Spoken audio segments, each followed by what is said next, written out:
Yeah, so today I have the honor of speaking with Henry Shukman. He's an authorized Zen master in the Sanbo Zen lineage, and Yes. Sanbo, and is a spiritual director emeritus at Mountain Cloud Zen Center in Santa Fe, New Mexico. He's the co-founder and lead meditation teacher for The Way, a great meditation app that I recommend to a lot of people that provides a modern update to the ancient path of meditation training. He also leads meditation courses and retreats throughout the world. Henry is an award-winning poet and author whose memoir, One Blade of Grass, recounts his own journey through meditation practice. His new book is called Original Love, The Four Ends on the Path of Awakening, which is a manual, a map, a manifesto, if you will, describing the four key zones of meditation practice. His struggles and traumatic experiences as a youth, combined with a spontaneous awakening experience at the age of 19, and many years of training under several teachers, paved the way for his developing a well-rounded approach to healing and awakening through meditation. Henry, it was a pleasure getting to know you a couple months ago. We spent a few days on an adventure, and they say to never meet your heroes because you'll probably be let down. And I don't know that you're necessarily a hero going into it, but I had heard about you and learned about you prior to the time that we spent together, and I was very impressed. And I have to say that after the week of hiking and adventuring with you, I got to know you, and I was not let down. I was not disappointed. In fact, I was even more inspired and more struck at the depth of your practice. And the one thing that really stood out to me is your heart, and just how you met each moment with heart and wonder and care. And then going through your book, Original Love, I felt like that really was a wonderful mirror into who you are as a person, in the sense that it really dove into the facets of your psyche and your being, and how to meet each moment with love. And so it's wonderful to feel it embodied in you, and then to learn more about it through your book. And one of the reasons why I invited you to have a conversation here today is to thank you, because in reading the book and seeing the book modeled in you, I've experienced a shift in my own life, in how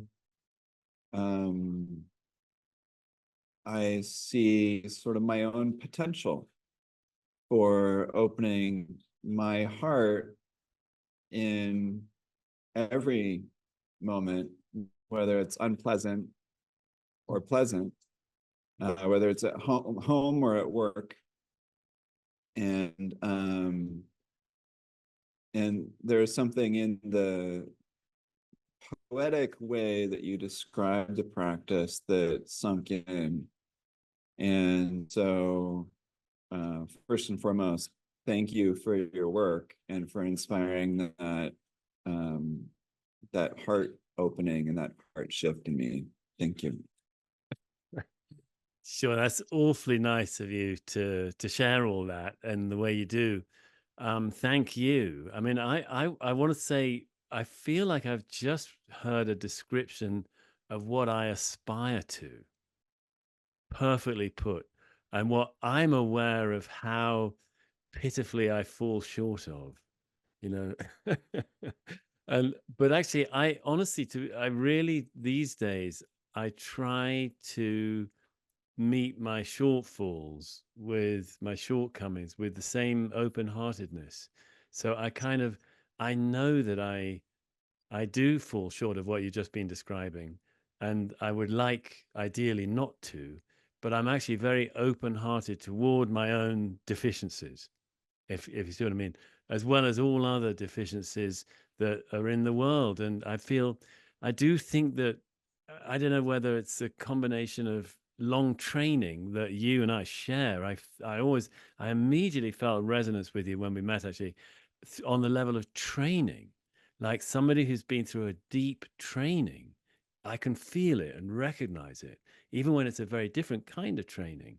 And there's a sort of, I notice a difference between those who've actually submitted to a significant training, which is, you know, place certain sort of demands on them, you know, and of course that can be monastic, but there are also trainings that aren't monastic that are demanding as well, and you really that involve a certain kind of submission or a kind of, you know, yielding and surrendering ourselves to a process that we have, you know, less autonomy over for a while, you know. And I think I just kind of really respect that when I sense it in others, you know, and I'm really sort of lit up by it. Actually, something in me rejoices that, yeah, there's things that can happen to us when we undergo a training, rather than have practice be a sort of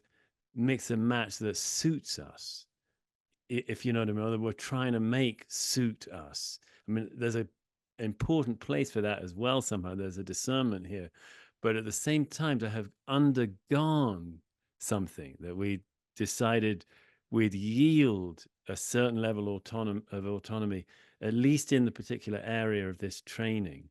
I think there can be something really beautiful that emerges from that. And I feel sort of excited and some sort of heart melting gratitude and a kind of little inner rejoicing or something when I recognize that in somebody else, you know. And then actually sorry, I'm going to just repay the compliments you paid me, actually, because I felt not only that, but I also felt this real, God, you had this joie de vivre and sort of freedom of, you know, generosity that really impressed me. Like, you think you're doing something and you've done it already, you know, and you don't mind about outlay of energy, time, resources. You just do it. And that is really, I love seeing that in others and wish I had more of it myself. I tend to be more cautious than I want to be, you know. And so it's really like just the room you're in. I was in that room probably, what, just over a month ago, and it was bare, and you were considering renting it, and it wasn't a 100% done deal. And boom, you've done it, and you've filled it with beautiful things and made it a sanctuary. It feels, I liked it when I walked in because the proportions are so good. But now I like, God, I'd love to be in there with you, really. Yeah, I think you were the first person to come in this room and to check it out. And it was wonderful to hear how you responded to the room. And it gave me more confidence that what I was feeling, you know, was not unique, but rather like you could feel that energy as well. So it's, yeah, kind of a nice full circle moment to be sharing the space with you.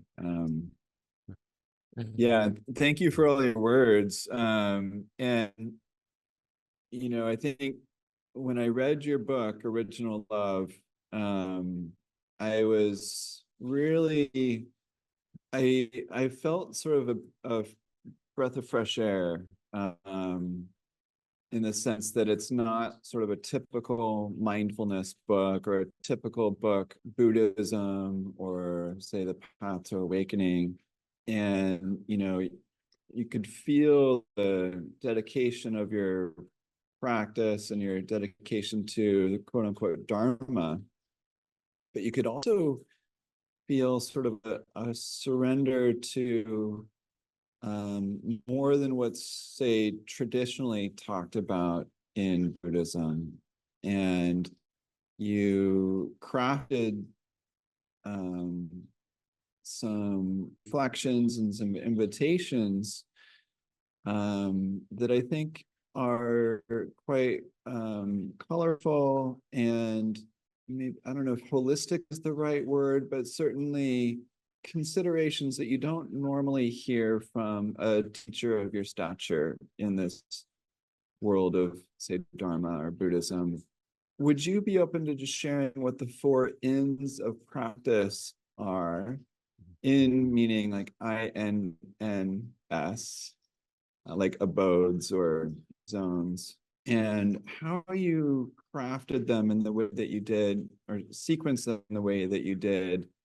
Because I find that it's yeah, unique and an inspiring sequence of practices. Well, thank you. Yeah, I'd love to. I mean, I'll just, as a little preface, I'll just say that in the Zen tradition, there have been different formulations of what they call, different kinds of Zen. Zen meaning meditation slash practice in that context. So there's an old one from the 6th century that says there's 4 kinds of Zen. There's a later one that says there's 5 kinds of Zen. There's a really early one from, early Chinese Buddhism that says there's basically 2 kinds. And so that inspired me in a way that I hadn't been anticipating, actually, but I realized at a certain point that I was recognizing 4 main sort of areas of practice, or even you could say of spiritual life. And I wanted to lay out this map, which I've done in this book, partly as, like you said, a manifesto, because I hope to inspire people to realize that they're not all exactly the same, and that there really are different purposes and aims and developments that we can go through, and they're not all exactly the same.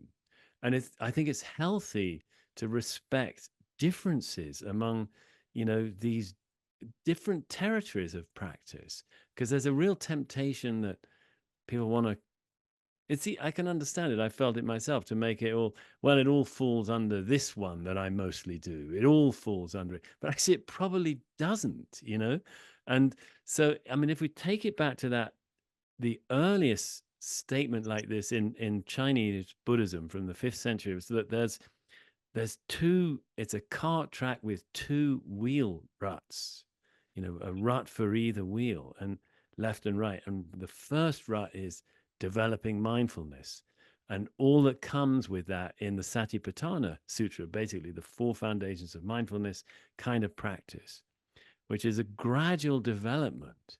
And it's, development in emotional well-being and psychological well-being, in clarity and insight, and it arguably stops short of the full-blown experience of awakening. Ends in the oldest, the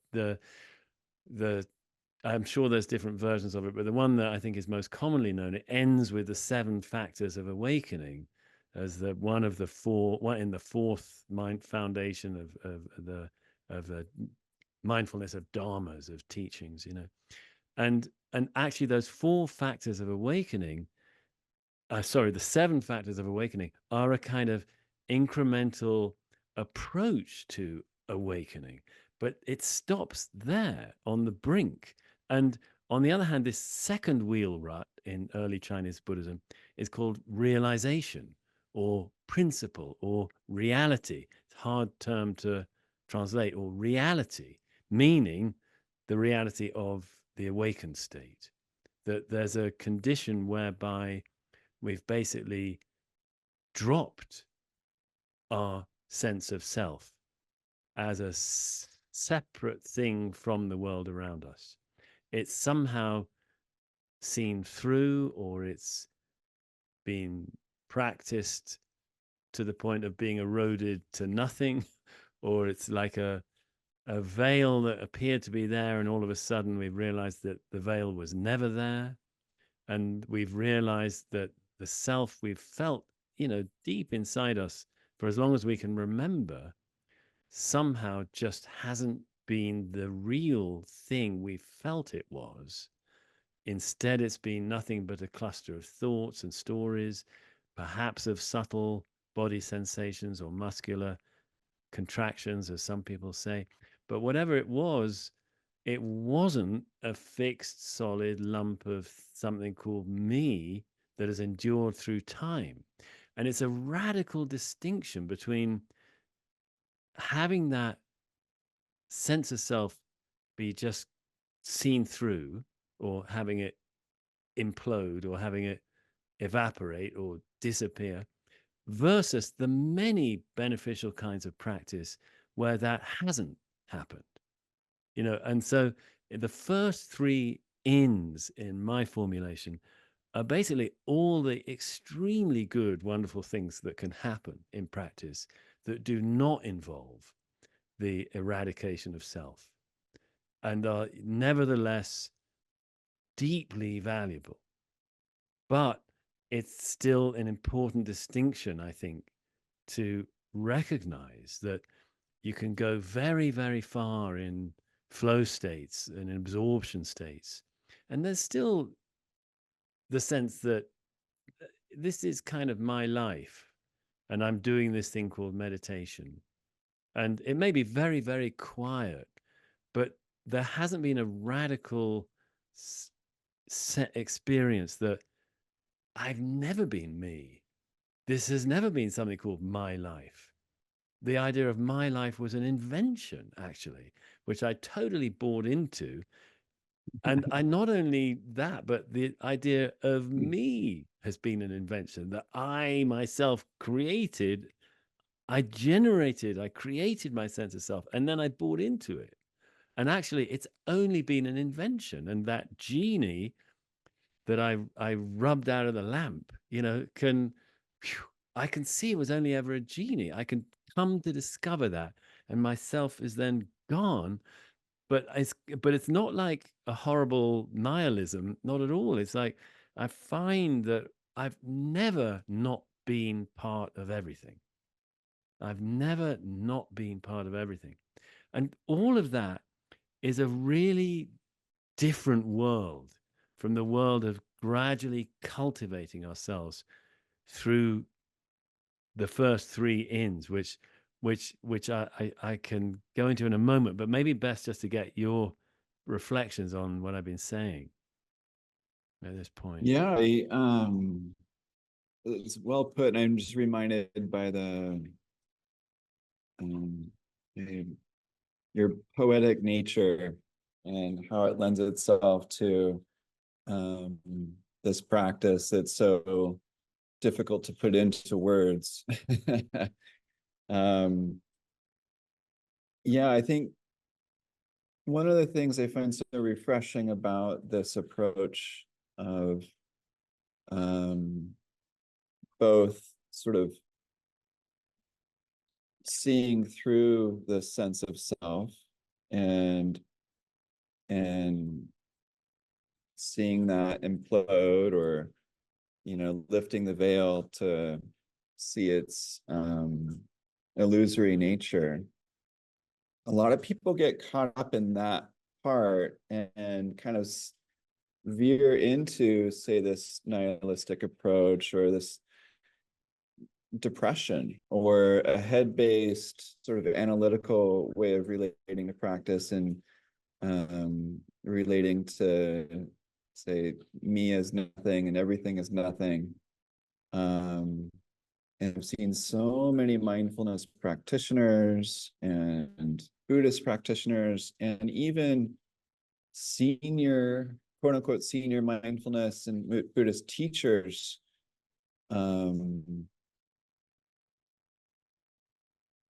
veer into, depressive states, committing suicide, disconnecting from loved ones, and sort of removing themselves from society in a way that's, in my view, a little sad. And whereas when we dissolve the self, or we see the self as illusory, or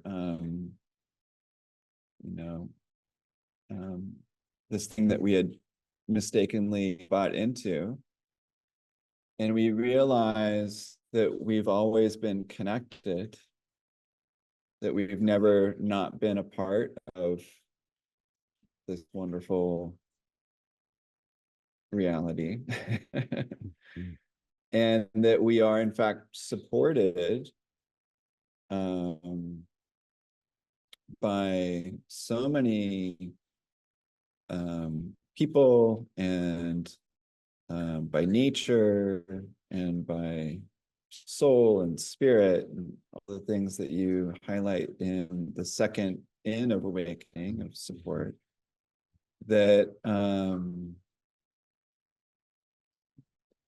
that our hearts fill up, and we become more connected with loved ones, more connected with who we really are in a full, soul enlivening, enrichening, joyous way. The Buddha talks about the wings of awakening. There's wisdom, and there's, compassion or heart. And so many people go really full bore into the wisdom part and think that that's all there is, and that it's all kind of nothing. And they forget love Yes. and the connection. You need both.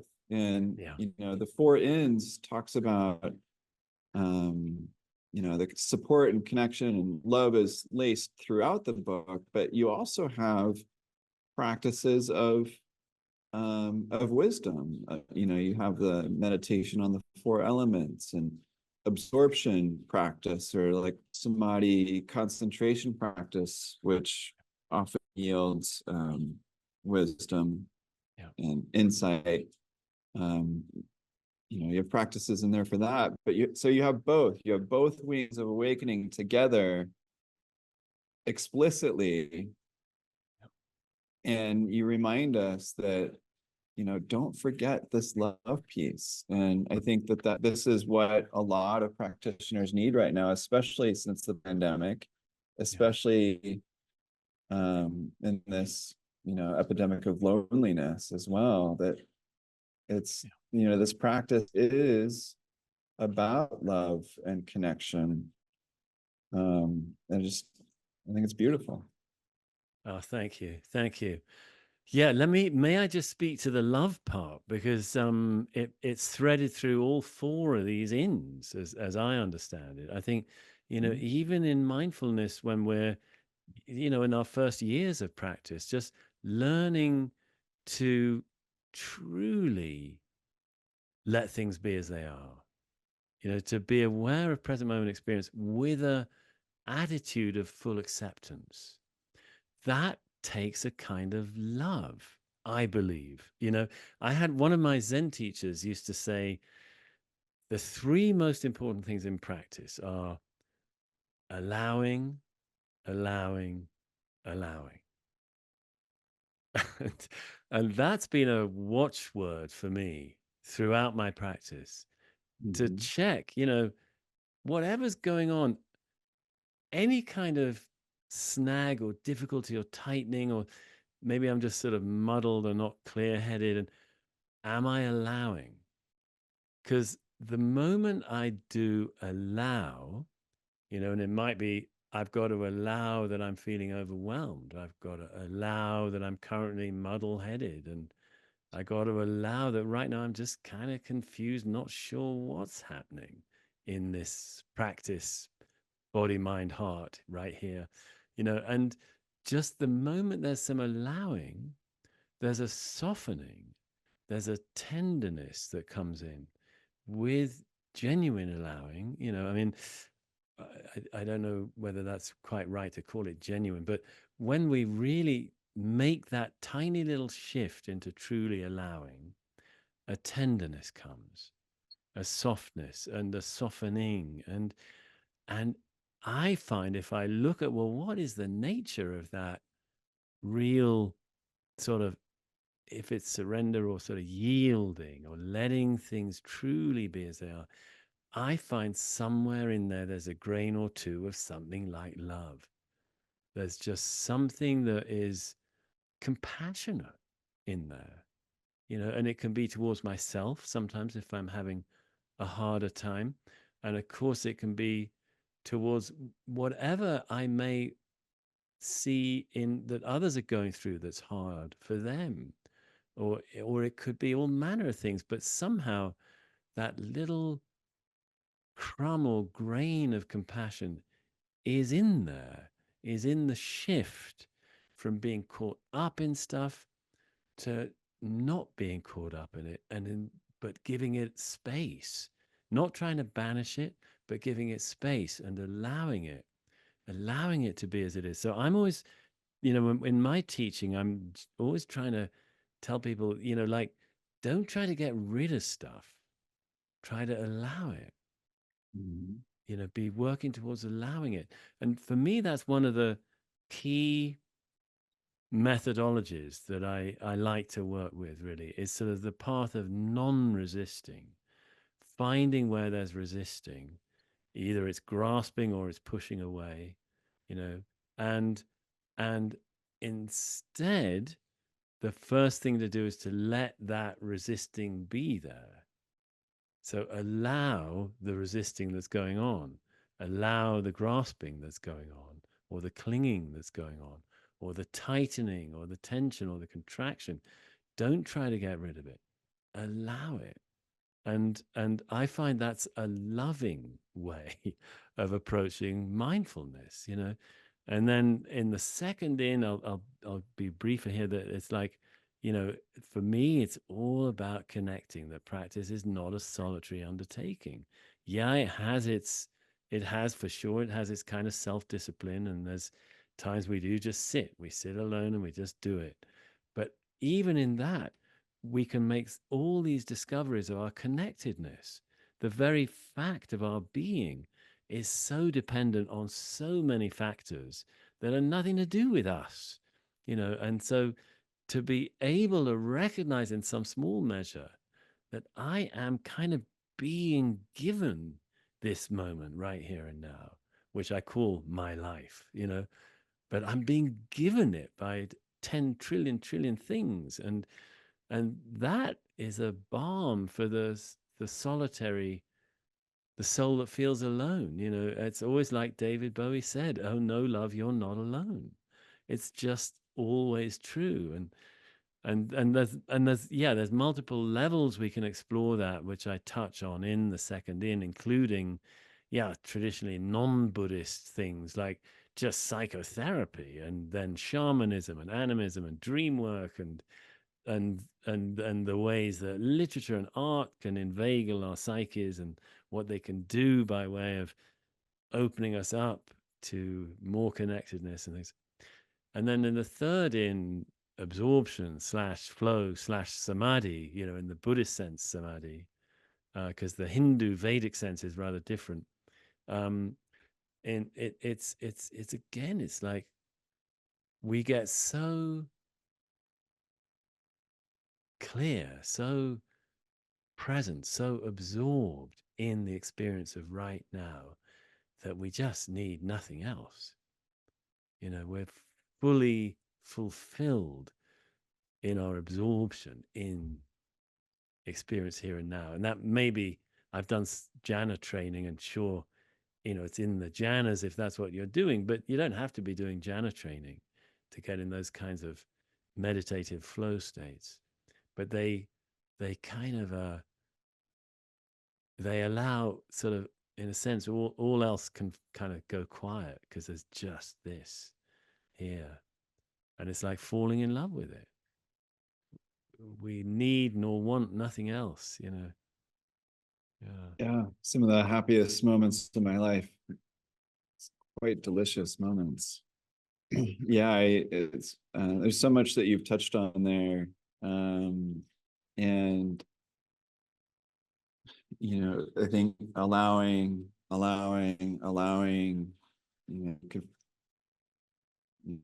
probably just have that as its own meditation and just allow for hours on end. And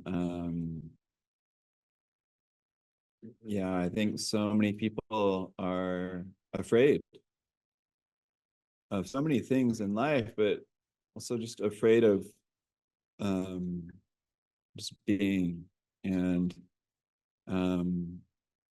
and so to take that practice to heart, a lot of people may not consider just allowing the fear to be there and allowing ourselves to feel it and to open to it and sense into it in the body and emotions, and just bring Yeah. awareness to the fear itself, Oh, that's uh, beautiful. with gentle care, and really allow that fear to be felt fully.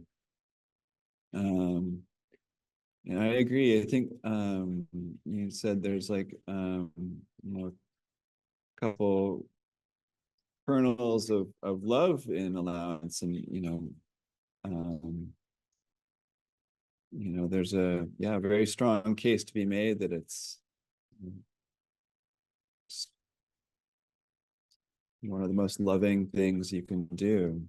And I think it would be a wonderful exploration to explore allowance within, say, loving kindness, compassion, joy, and also equanimity, which is, equanimity being um, near the end of the 7 factors of awakening that you mentioned.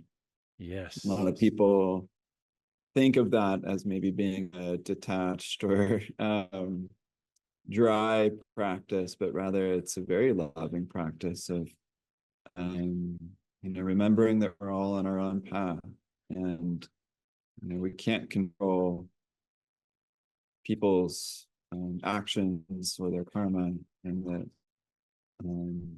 one of the most loving things we can do is allow people to live their own life, which is really hard for family in particular as parents. That's right. But allowing, a lot of we just did a lot of research in our community at mindfulness exercises.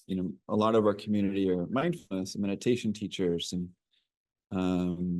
the number one challenge that came up was not feeling like they were allowed to share mindfulness with others or to help others be present. And there's a lot of people looking for permission, but the challenge that people kind of felt in that was fear of being judged and fear of not being, perfect enough to help others be present.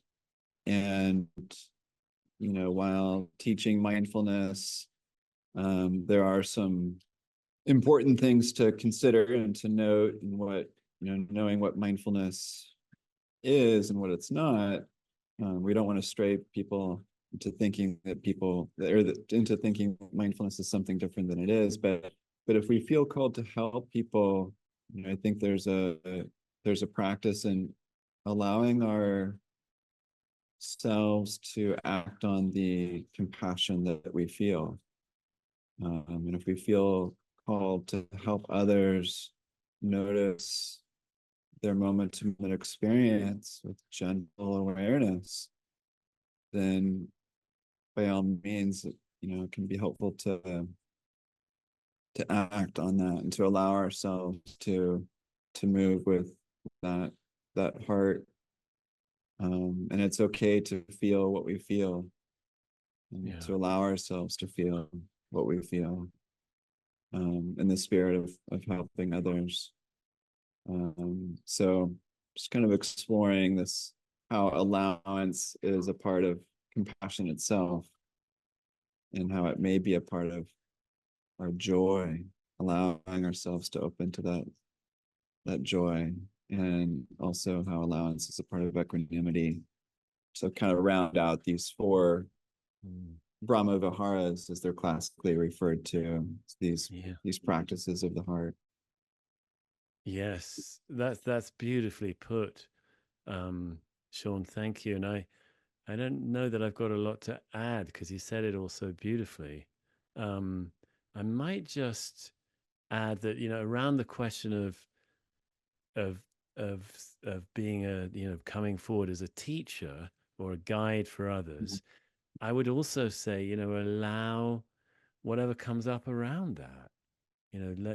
Don't force it. Just just allow whatever things may come up around that.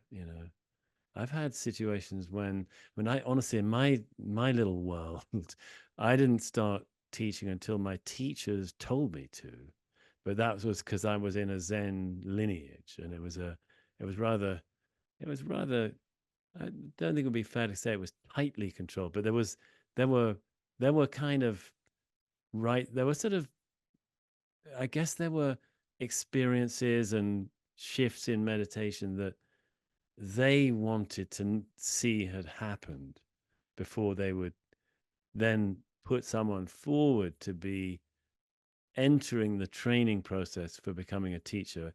And how long that would take was, who knows? This is in a fairly, well, rather it's traditional in some ways and not so traditional in others, but a traditional lineage where it's just not up to you if and when you become a teacher, not at all. And then it's a very gradual process of receiving more responsibility and always accountability. But anyway, and the lineage that actually I'm in is unusual in a lot of ways. In the way, even the way it handles that is much more careful than in most lineages of Zen, and where it's actually, you have to go to this training process to do it. That's not led by your own individual teacher, but a kind of group of the teachers of the lineage. So just that's a whole other matter, really. And in the Zen, in the particular form of Zen training that I've been through, which is koan training, you kind of need that, I think, because the koans are a tricky practice that's really can be used in lots of different ways, but in one way, one core traditional way, they actually are catalysts for awakening experiences. And then they can take us deeper and deeper, and sort of in the integration of awakening into our daily life. That's meaning awakening in the sense of not any ideas about emptiness, but a radical experience of it. Because I found out I used to be quite nihilistic. I was quite depressive and nihilistic. And actually, the thing that really cured it was a powerful experience of emptiness. That Of was the what? thing of emptiness. Emptiness. Yeah, where it was no longer an idea. It was just a absolute, everything fell away. And even consciousness fell away. And then reformed. And it was after that moment, I was kind of, something changed that never really came back. And that was because of that, my nihilistic tendencies that, I'd been tending quite well over the years anyway, through therapy and relationships and all kinds of other things and creative practice. But, still they were sort of there a bit, but after that they were gone. And somehow the direct encounter with a true sort of nothing that is also infinitely generative, infinitely giving, infinitely generous, and is making this very moment in some way, or sort of it's the source of this very moment, perhaps we might say.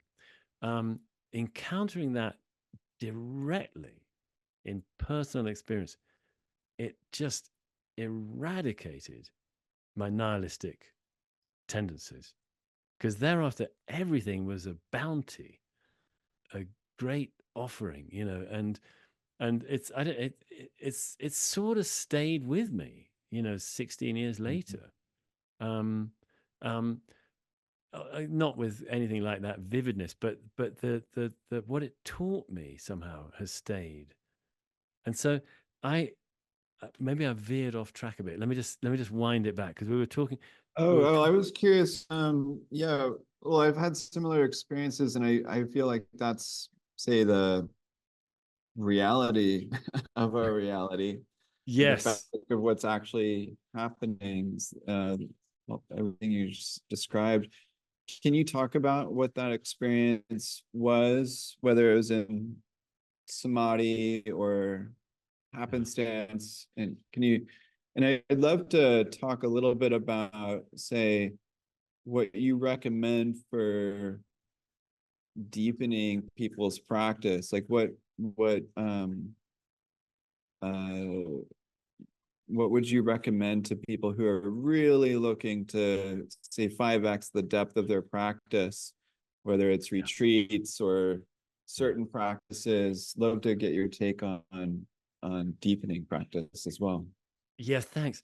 Okay, Sean, I've just realized why I wanted to talk about that, and then I'm going to Oh, answer your yeah, question. So it great. was because that's the ultimate kind of love. That's what I wanted to say.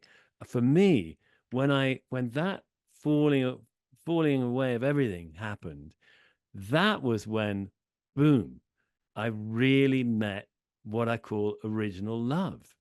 Which in Zen and other forms of Buddhism, there's talk about, original nature, which is sometimes called the ground of being, or the source of all, or and of course it's shunyata would be, in some traditions, that would be the heart of what that is. And like Chogyam Trungpa Rinpoche said, um, it's like falling out of an aeroplane. The bad news is that you've got no parachute. The good news is that there's no ground. And anyway, and he said, he said one glimpse of emptiness is so horrifying that compassion naturally arises. And then he added, and also one glimpse of emptiness is so marvelous that compassion naturally arises. And that's the side of it for me, is like, when it really was this, whatever it was, this real falling away, that was when I felt I could have said, now I've really, somehow I've hit the the un the fundamental fact of all. You can go no further, because there's nothing. But instead of that being, again, sort of depressing and nihilistic, it was the exact opposite, because of that, everything seems to be like just one mind-blowing force or act of love. Just the fact that it's all here, like this, just now. Yes, with all the troubles and turmoils and misery and persecution and oppression and suffering and brutality of our world. But actually, still, the bare fact that existence experience is happening is just nothing but love. And so I flipped original nature into original love. That's the real idea or experience behind the Original name. sin and Well, original love. well, there's that too. Yeah, that original sin thing, that awful original sin thing, which that's pretty bleak. But anyway, I think it's very I think Yeah, it needs a redo, I suspect. yeah, But yeah. anyway, yeah, I mean, happy to talk about that experience and the circumstances. But I think more important really is like, what can someone do if they're wanting to, like you said, 5x the depth of their practice. I mean, I would say the one thing that springs to mind immediately for me is like, and this would be true of you, Sean. You would be an example of this. You want to have contact with guides who have clearly been through it. I think that's probably number one, because otherwise, it's when you meet somebody who's actually been through this, you realize, oh, this is human. It's not an idea. It's a human thing. And that makes all the difference.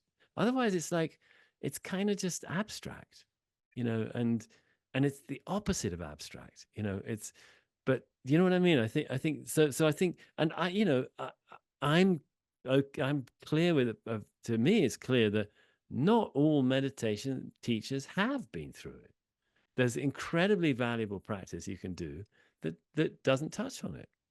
And again, like, this is partly why I've got these 4 ins, because all 4 of them are good, but they're not all the same. So somebody who's a really skillful, mindfulness based stress reduction teacher, or cognitive mindfulness based cognitive therapy teacher or something, fantastic. And I've needed those practices myself, but they are not awakening, or they're not in that territory, in the awakening, in the sense that we've been talking about it. And same thing with the kind of soul work that you can do, which I adore, through poetry, through shamanistic type practices. I think in a way, I might almost put IFS in that category, internal family systems, because it's quite visualization based, and it can have shamanic style journeyings kind of in it, in the work. And, and all of that, I love all that, but it's not the same as this radical dropping away of self and world, and it doesn't need to be. And personally, I feel I need both. And I continue to. My path is that I try to straddle that cart track so that I don't forget the reality of the boundless source of everything, that is basically, probably in the end, it's not really love. It's beyond that, but its activity can seem like love, and then yeah. So I'll pause there, because Yeah. I what do you think? Yeah, I love your recommendation of being connected with a trusted teacher, a revered teacher who's clearly been through it, who models or exemplifies these traits and characteristics of love and allowance and wisdom. And so for those of you listening, do you have a teacher like that in your life, whether you've met them or not? Do you have someone whose way of being is the way that feels true to your heart? Someone who's inspiring and uplifting, who can show you the potential of what humans can be like. Henry Shukman's app is called The Way, and I recommend that you check it out. You can practice daily with Henry as your guide. The Way meditation app is Henry's single long-term path of deep meditation training, so you can be guided by a Zen master on your journey. So I do recommend people check out The Way, to check out Original Love, the 4 ins on the path of awakening.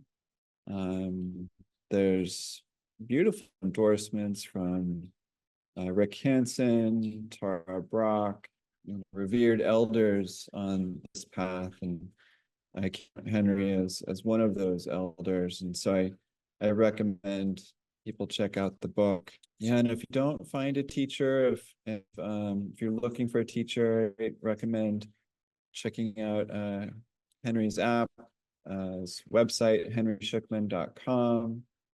He's on the socials. If you want recommendations on other teachers, feel free to email us anytime.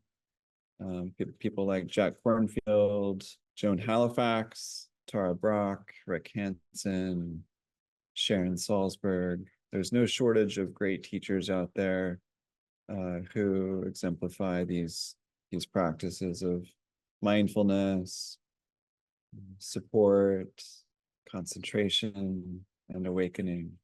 Henry, do you have anything that you'd like to share before we wrap up? I mean, we can do take two sometime, but any other words that you'd like to share for people listening?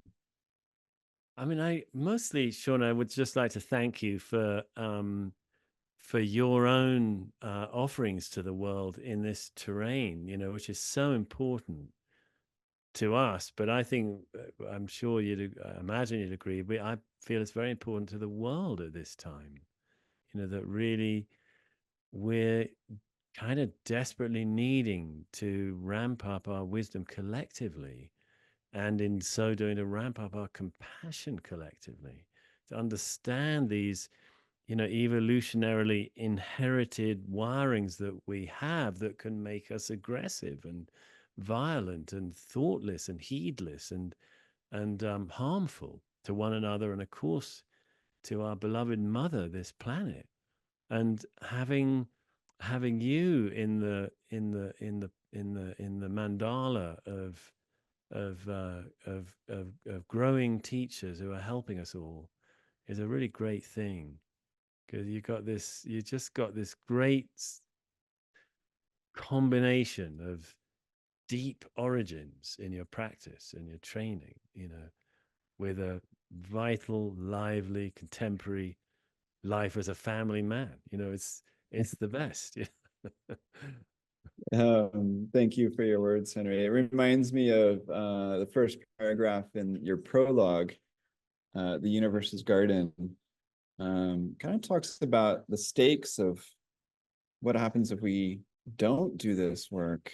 The world really needs this. Just to quote from your prologue, "This is a work of unabashed advocacy. It seeks to persuade you that a radical reversal in our ordinary understanding of self and world is available, and that it matters because it not only brings us closer to reality, but also has far-reaching benefits, both for an individual and for society at large." And we need this unabashed advocacy. I think your book is, again, life-changing. It's really helped open my heart and shown me what's possible in terms of meeting each moment with this original love. So again, deep bows to you, Henry. If I was in your presence, I would literally be bowing. But I really appreciate you and your work. It's an honor to know you. Thank you for everything that you're doing. Thank you. Likewise, Sean. I'm so looking forward to being able to give you a hug once again next time we meet up.